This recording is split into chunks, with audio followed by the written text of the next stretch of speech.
Madame la Présidente de l'Assemblée Générale, Mesdames et Messieurs les chefs d'État et de gouvernement, Monsieur le Secrétaire Général de l'Organisation des Nations Unies, Mesdames et Messieurs,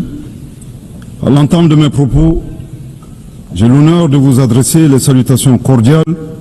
et de vous transmettre les messages des pères fondateurs de la Confédération des États du Sahel, AES, leurs Excellences le Général d'Armée Assimi Goïta, Président de la Transition, chef de l'État de la République du Mali, Président de la Confédération des États du Sahel, le capitaine Ibrahim Traoré, Président du Faso, chef de l'État, le Général d'Armée Abdourahmane Chani, Président de la République du Niger, chef de l'État. Je vous prie de recevoir également les salutations chaleureuses du peuple digne de l'AES, plus que jamais déterminé à se libérer du joug de l'impérialisme et à réaliser son autodétermination dans un esprit panafricaniste. En vous adressant les vœux de succès de la Confédération des États du Sahel pour votre élection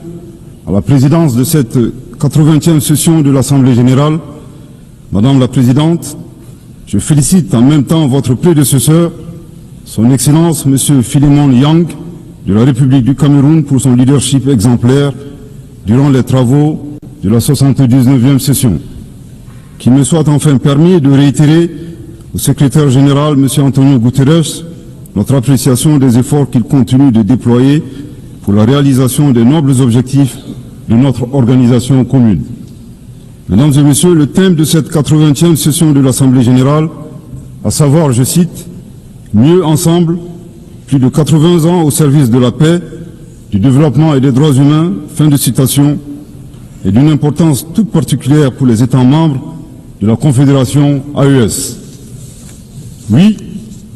la paix, l'entraide, le développement et la préservation des droits humains demeurent les principaux objectifs, voire la raison d'être des Nations Unies. Hélas, ces objectifs essentiels n'ont jamais été autant ébranlés dans le monde et au Sahel précisément, du fait essentiellement des groupes armés obscurantistes, instrumentalisés et soutenus par des sponsors étatiques étrangers. Les États membres de la Confédération des États du Sahel sont à l'avant-garde de la lutte contre le terrorisme qui constitue à la fois une menace réelle à la paix et à la sécurité internationale, mais aussi et surtout une atteinte grave au fondement même de nos États. Sous l'impulsion de nos chefs d'État, les forces de défense et de sécurité des 3 pays de la Confédération AES travaillent étroitement dans un élan de collaboration et de complémentarité sans précédent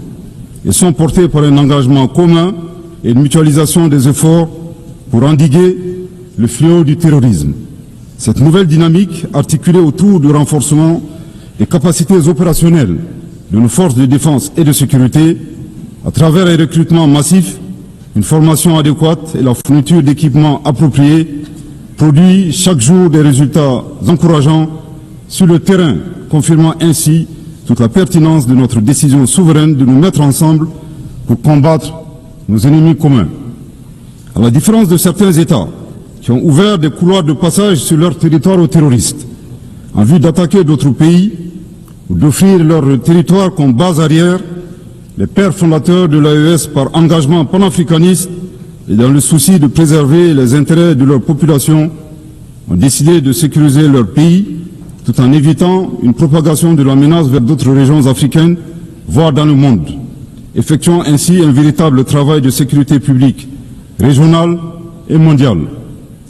Il ne fait l'ombre d'aucun doute que par leur sacrifice, les vaillantes forces de défense et de sécurité de l'AES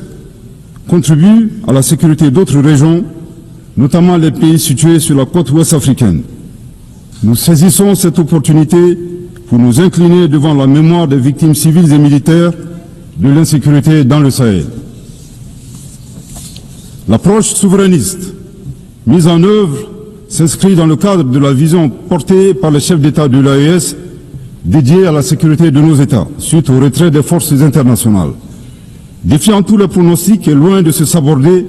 nos pays ont fait preuve d'ingéniosité en se fondant sur le substrat historique, géographique et la capacité de résilience des peuples confédérés qui, malgré plus d'une décennie de crise sécuritaire et humanitaire, continue de démontrer une force exceptionnelle d'engagement patriotique. En somme, nos trois pays ont su apporter une réponse coordonnée et endogène à cette guerre qui nous a été imposée. C'est le lieu de renouveler ici la détermination pleine et entière de la Confédération AES à devenir une puissance régionale panafricaniste, à poursuivre et à intensifier ses actions en vue de bouter à jamais le terrorisme hors de notre espace commun, à consolider l'autorité de l'État, à protéger nos populations et leurs biens et à assurer notre prospérité. La Confédération AES réitère avec force sa ferme condamnation du soutien ouvert et parfois exprimé publiquement des sponsors étatiques étrangers qui, pour des motifs impérialistes, déstabilisent notre entité d'une part, en mettant à la disposition des groupes terroristes des conseillers, des moyens logistiques et des armes et munitions, d'autre part en leur accordant un soutien politique et en leur offrant des bases arrières situées dans certains pays voisins en violation de toutes les règles internationales. Mesdames et messieurs, aussi éloignés qu'il n'y paraît, la guerre en Ukraine et le terrorisme dans le Sahel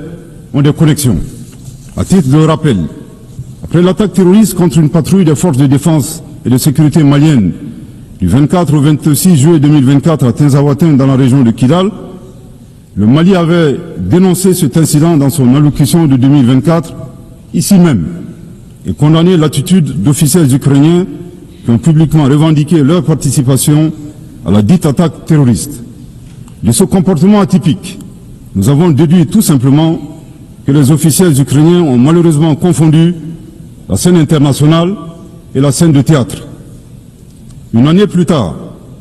la situation s'est accrue avec le régime et le régime ukrainien est devenu l'un des principaux fournisseurs de drones kamikazes aux groupes terroristes dans le monde. Dans ce contexte, certains États occidentaux doivent cesser de fournir des armes à l'Ukraine au risque de contribuer à la promotion du terrorisme international. Pour d'autres, dont le régime français nostalgique de la colonisation est préoccupé par sa perte d'influence dans le Sahel, l'appui au régime ukrainien relève d'une manœuvre consistant à occuper l'attention de la communauté internationale sur la guerre en Ukraine, tout en sponsorisant les groupes terroristes évoluant dans le Sahel.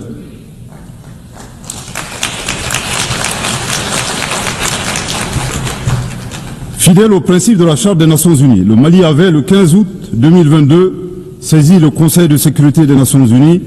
en vue d'une réunion du Conseil afin que mon pays puisse fournir des preuves irréfragables du soutien de la France aux activités terroristes. Jusque-là, la requête est demeurée sans suite, alors que leurs actions de sabotage continuent à divers niveaux. Il est temps d'agir pour que les responsables de ces violences soient identifiés et confondus, que les résolutions soient traduites en engagements concrets, que l'espace sahélien soit définitivement sécurisé et que les ressources du Sahel bénéficient aux populations du Sahel. Les institutions internationales, au premier chef l'ONU, ont été créées au lendemain de la Seconde Guerre mondiale pour protéger les peuples contre les excès de violence, les logiques d'anéantissement et les génocides silencieux. Il est grand temps que la conscience mondiale se réveille et que les institutions internationales prennent leur part de responsabilité en répondant véritablement aux cris de détresse des peuples opprimés qui revendiquent leur souveraineté. La Confédération AES réitère son engagement à coopérer avec l'ensemble des États, des organisations régionales et internationales et partenaires qui respectent sa souveraineté, ses choix politiques souverains, ses priorités en matière sécuritaire, de lutte contre le terrorisme, du développement économique et social, et ce, dans le cadre d'un partenariat gagnant pour la réalisation des aspirations de cette population. Mesdames et messieurs, outre les efforts de sécurisation pour le retour de la paix dans nos pays, le gouvernement de la Confédération AES s'attelle à la mise en œuvre d'une stratégie globale et intégrée qui inclut des mesures politiques, de développement économique et social, de justice et de réconciliation. En choisissant la voie de l'audace et de la souveraineté,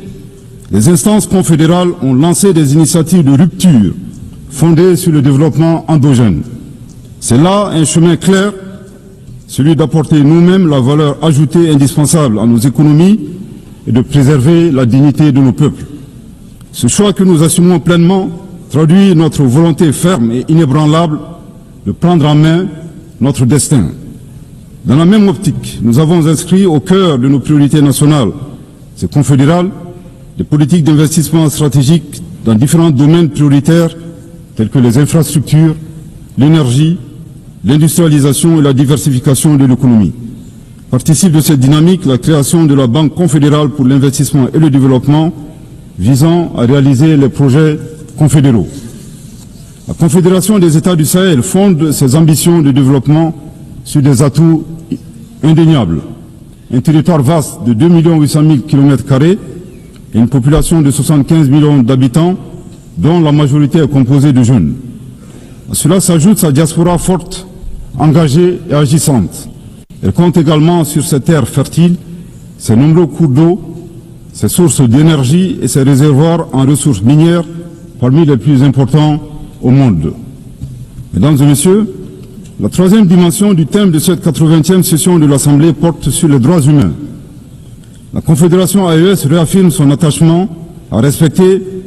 et à faire respecter le droit international des droits de l'homme et le droit international humanitaire, conformément à son histoire millénaire humaniste et à ses engagements nationaux et internationaux. Cependant, nous restons fortement opposés à l'instrumentalisation de la question des droits humains à des fins politiques ou de déstabilisation de nos institutions nationales, voire de nos États souverains indépendants. Là de cette situation est soucieux de préserver la souveraineté et la dignité du peuple. Les chefs d'État de la Confédération AES se sont retirés avec effet immédiat du statut de Rome de la Cour pénale internationale le 22 septembre 2025.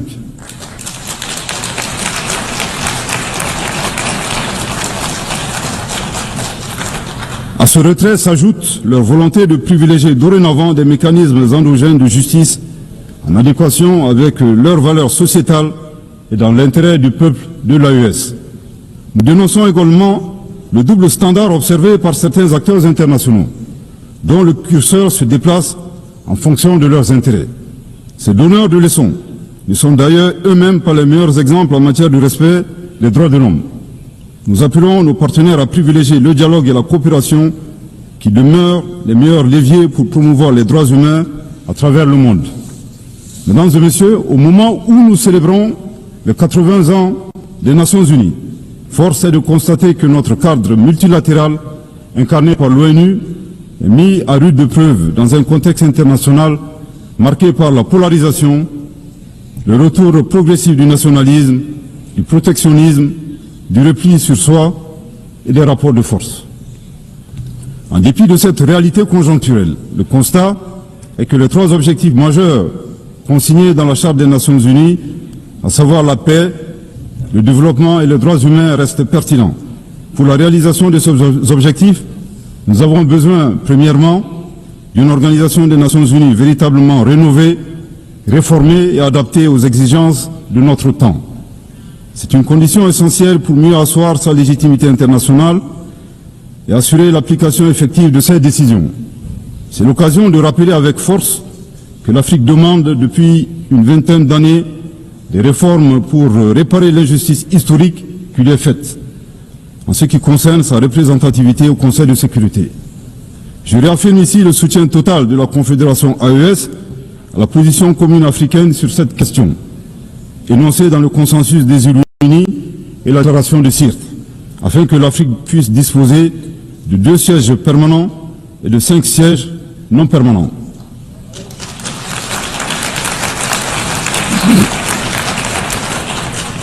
Deuxièmement, nous avons besoin d'une organisation des Nations Unies garante du respect du droit international pour tous. Nous sommes préoccupés de